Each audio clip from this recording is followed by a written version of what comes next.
Muy bien, amigos, continuamos aquí en Primera Visión y vamos con lo anunciado. Tenemos al señor Fernando Rospigliosi, ministro integrante del equipo técnico de Fuerza Popular, y le damos la bienvenida. Señor Rospigliosi, buenos días, bienvenido a Primera Visión.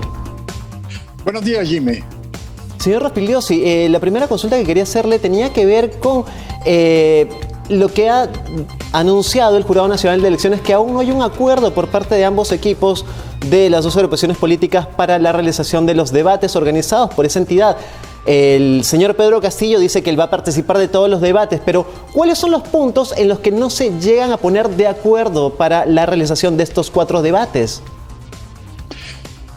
En realidad, los delegados de Perú Libre no quieren debates. ¿A qué? Señor ¿Por qué? Castillo dice cualquier cosa, pero sus delegados en el jurado de elecciones a la hora de la verdad no quieren debates. ¿Y cuáles son ellos sus fundamentos? ¿Cuáles son los peros que ellos ponen? No tienen fundamentos, simplemente dicen que ya hubo un debate, que ya no se necesitan más debates. O sea, lo que ha planteado el Jurado Nacional de Elecciones es una cosa absolutamente razonable. Tener 2 debates de los candidatos presidenciales, un debate de los candidatos vicepresidenciales y un debate del equipo técnico. Es decir, han planteado 4 debates. Evidentemente, ellos no tienen equipo técnico, no tienen un solo miembro de un equipo técnico. Nosotros tenemos, como ya es público notorio, un equipo técnico que viene trabajando desde el año pasado y que se va ampliando cada día que pasa.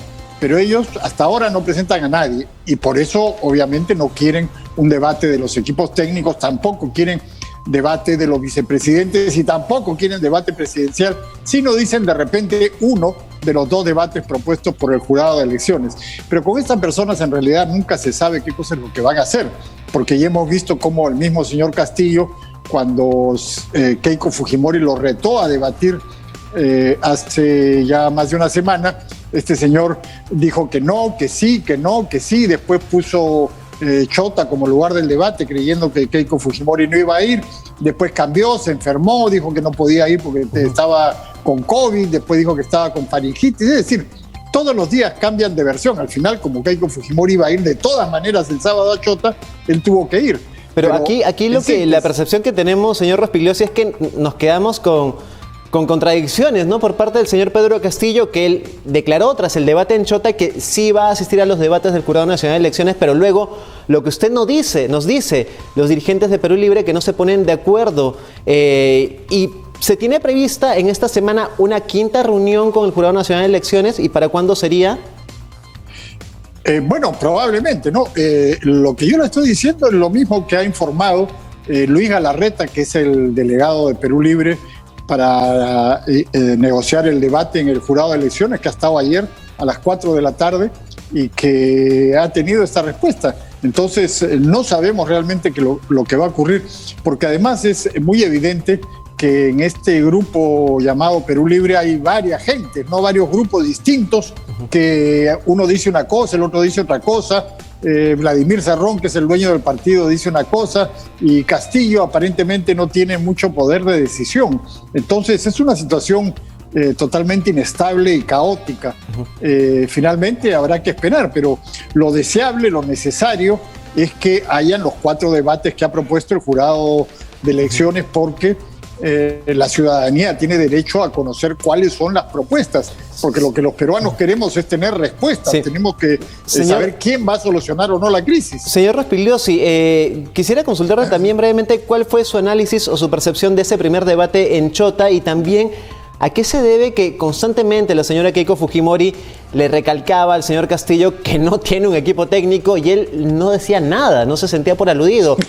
¿Qué cree que hay detrás de eso? La percepción podría ser que tal vez no pensaba llegar a la segunda vuelta, no lo tenía previsto y por eso es que no presenta aún a su equipo técnico. ¿Cuál es su análisis? Bueno, sin duda, ¿no? Ellos no tienen un equipo técnico.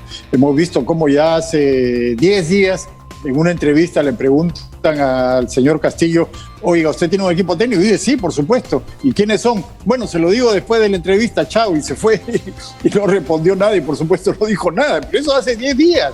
Entonces, lo que ellos están tratando de hacer desesperadamente es conseguir jalar de un sitio o de otro, conseguir a alguien a quién presentar como equipo técnico. No sé si lo podrán lograr, pero en todo caso es una cosa completamente irresponsable, ¿no? De hecho, no tienen propuestas para resolver los problemas que a los peruanos nos interesan, el problema de la salud, el problema de la economía. ¿Y usted qué le pareció ese primer debate en el que se tocaron esos temas?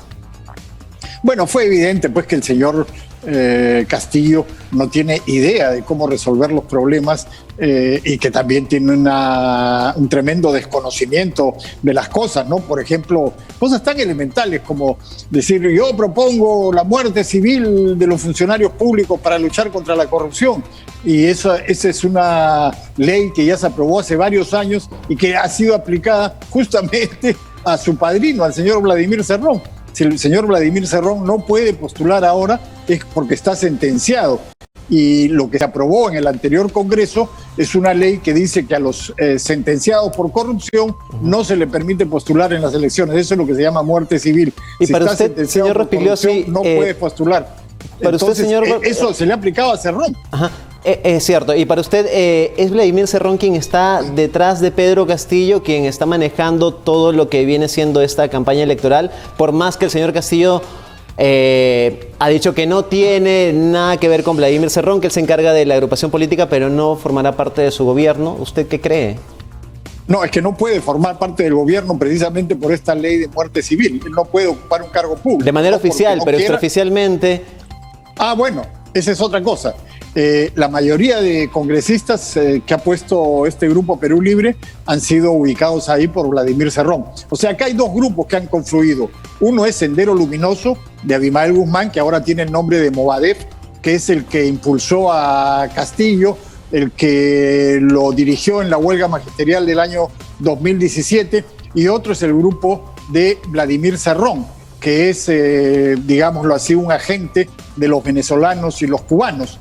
Estos dos grupos se han juntado para lanzar a Pedro Castillo. Ahora, ¿quién tiene más fuerza? Bueno, hasta ahora quien está demostrando tener la predominancia en estos dos grupos es Vladimir Cerrón. Pero como digo, está Sendero Luminoso, que ahora usa el nombre de Movadef, que es el que impulsó a Castillo, y el grupo de Vladimir Cerrón, que trabaja con los venezolanos y cubanos y quiere implantar en el Perú una dictadura de tipo venezolano. Entonces, estos son los dos grupos que están detrás de Pedro Castillo. Vladimir Cerrón es el dueño del partido, o sea, el que tiene la inscripción, el que ha puesto a los congresistas. Entonces tiene un inmenso peso ahí.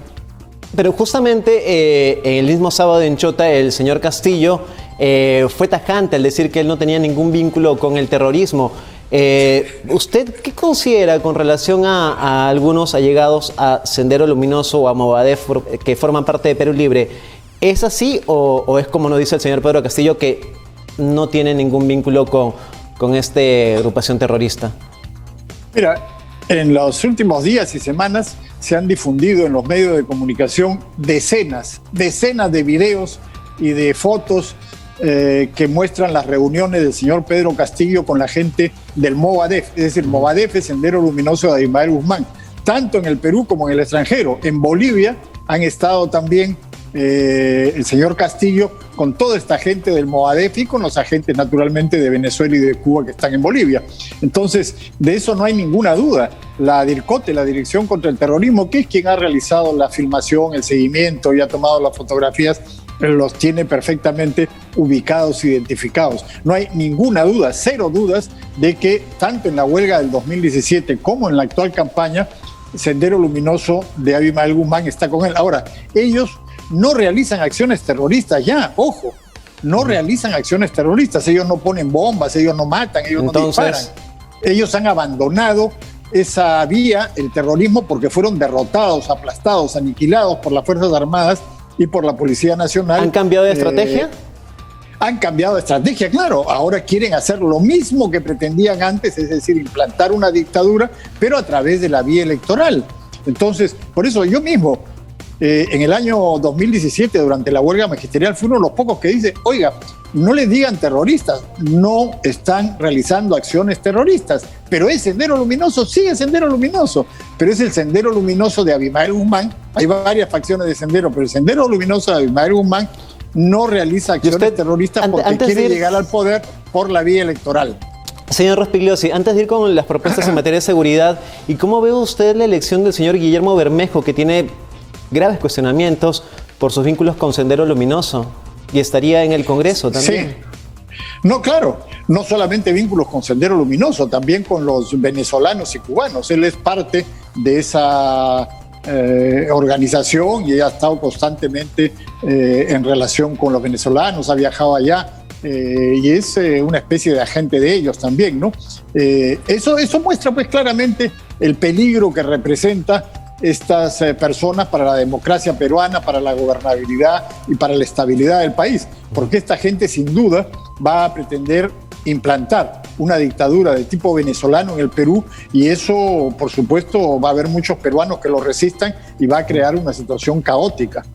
Señor Rospigliosi, ya para ir cerrando, ¿cuáles son las principales propuestas de Fuerza Popular con relación a la delincuencia, a la seguridad que tanta falta hace en nuestro país? Hace poco, le comento, en Arequipa, a un niño de 13 años nada más, lo atacaron con un cuchillo en la garganta para robarle el celular. ¿Qué se va a hacer en nuestro país para erradicar la delincuencia?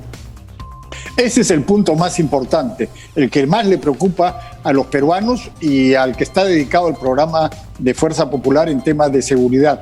Eso que usted dice, los llamados delitos callejeros, los arrebatos de celulares, de carteras, los asaltos a las bodegas. ¿Qué hacer? Que cada vez son más violentos, cada vez usan armas de fuego o cuchillos o causan daño ¿Y qué se a los haría? ciudadanos. Para combatir eso, lo más importante es fortalecer las comisarías. Y en las comisarías hay que hacer varias cosas. Primero, la investigación criminal. La policía tiene muy buenos detectives, hay que poner más y mejores detectives en las comisarías. La mayoría de detectives están en las grandes unidades, pero hay que ponerlos en las comisarías. En segundo lugar, hay que hacer patrullaje inteligente, es decir, patrullar en los puntos calientes. Pero para eso se requiere tener mapas del delito actualizados. La mayoría de ciudadanos no denuncia los delitos porque no confía en el sistema. Entonces, no hay mapa del delito actualizado y no se puede hacer el patrullaje inteligente como se debería hacer. Y entonces, para resolver eso, en tercer lugar, una policía comunitaria, una policía de cercanía, una policía cercana a la población, el policía del barrio que esté en relación con el guachimán, con la junta vecinal, con el bodeguero de la esquina, que tenga grupo de WhatsApp con ellos, que pueda enterarse cuando hay gente extraña en el barrio o cuando se ha cometido un hecho delictivo, acudir inmediatamente. Entonces, estas son las cosas que hay que hacer. La principal preocupación de los ciudadanos y la principal preocupación de Fuerza Popular son los delitos callejeros, el raqueteo, el arrebato, el robo del celular, de la cartera. Eso es lo que tenemos que combatir, fortaleciendo las comisarías, la investigación criminal, el patrullaje inteligente y con policía comunitaria. Y ya para ahora sí cerrar, sobre las últimas encuestas que se dieron a conocer, fueron hechas antes del primer debate. ¿Qué cree que va a pasar tras este primer debate en Chota y los resultados de las encuestas que favorecen a Keiko Fujimori en Lima, pero no en provincia? ¿Se podrá revertir? Sí, claro, nosotros tenemos confianza en que la ciudadanía va a ser consciente de las tremendas limitaciones que tiene el señor Castillo. ¿Tienen planteado una estrategia por parte de Fuerza Popular? Bueno, nuestra estrategia es muy sencilla, llevar nuestras propuestas a los ciudadanos, que entiendan que el señor Castillo no tiene ninguna solución, no tiene ninguna propuesta seria para resolver los problemas del país, ni tiene ningún equipo para gobernar. Lo que se requiere son propuestas serias y equipo para gobernar, y el señor Castillo no tiene ninguna de esas dos cosas, y por el contrario, lo que nos está planteando es llevarnos por el camino de Venezuela, establecer una dictadura corrupta y hambreadora, y además ya sabemos que el señor Vladimir Cerrón, que es el dueño del partido, ha tenido una experiencia de gobierno. Él ha sido 2 veces gobernador de Junín y ya hemos visto los reportajes cómo ha fracasado completamente, cómo ha sido condenado por corrupción, cómo hay 4 hospitales abandonados en esa región, cómo hay escuelas, puentes que han sido abandonados. Es decir, teniendo muchísimo dinero del canon minero, Junín es una región minera, este señor ha fracasado completamente. Entonces, eso es lo que nos están ofreciendo. Bueno, aquí lo que tratamos de hacer, y todos los medios, es tener algún contacto con algún representante de Perú Libre, pero en estos últimos días pues no responden las llamadas, así que vamos a ver si esto de jugar al muertito al final los va a desfavorecer el día de elecciones. Muchas gracias por es que no tienen nada que decir, ¿no? No pueden responder, por eso no tienen nada que decir, por eso no responden las llamadas.